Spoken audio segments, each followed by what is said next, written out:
Hi అండి, నమస్తే.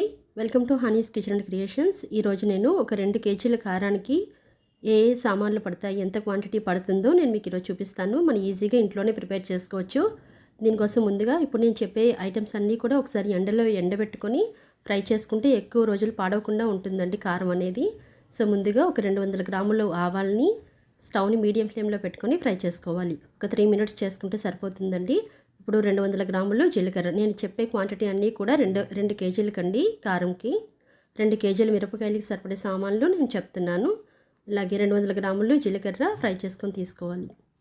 ఇప్పుడు ఒక 30 గ్రాములు లవంగాలండి, అలాగే ఒక 30 గ్రాములు యాలకులు, అలాగే ఒక 30 గ్రాములు దాల్చిన చెక్క. వీటిని ఒక 3 మినిట్స్ పాటు మీడియం ఫ్లేమ్లో పెట్టుకొని ఫ్రై చేసుకొని తీసుకోవాలి.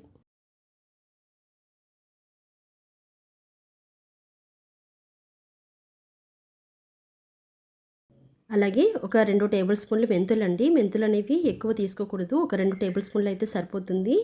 వీటిని కూడా ఫ్రై చేసి తీసుకోవాలి. ఇప్పుడు గసగసాలు ఒక టేబుల్ స్పూన్ తీసుకున్నానండి. వీటిని కూడా ఎక్కువ సేపు అవసరం లేదు, ఒక 1 మినిట్ చేసుకొని తీసుకుంటే సరిపోతుంది. ఇప్పుడు ధనియాలు హాఫ్ కేజీ అండి. మనకి 2 కేజీల మిరపకాయలకి హాఫ్ కేజీ ధనియాలు అనేవి పడుతుంది. వీటిని కూడా మీడియం ఫ్లేమ్లో పెట్టుకొని ఫ్రై చేసుకోవాలి.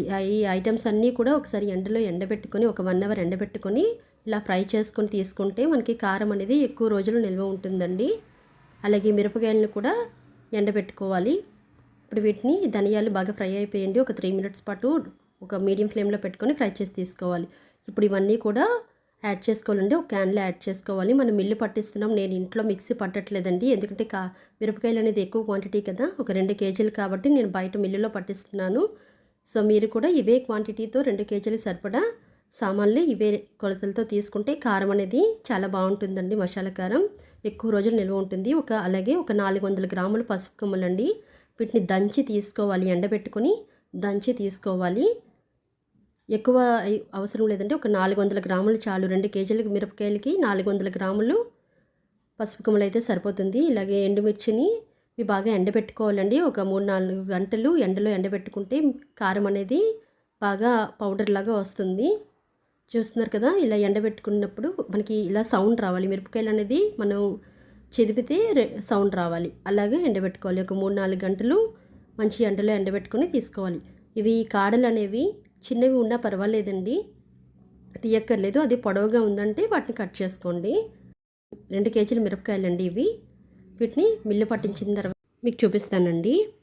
ఈ మిరపకాయలు అనేది సూపర్ మార్కెట్లో ఈ కారం కోసం అని అడిగితే మిరపకాయలను ఇస్తారండి.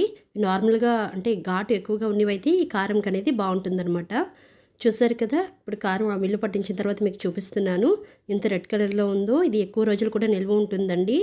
వాటర్ ఏమీ తగలకుండా ఉంటే మనకి ఎక్కువ రోజులు నిల్వ ఉంటుంది, స్టోర్ చేసుకోవచ్చు. మరి నా వీడియో కనుక మీకు నచ్చినట్లయితే లైక్ చేసి షేర్ చేయండి, అలాగే సబ్స్క్రైబ్ చేయడం మర్చిపోకండి. Thank you.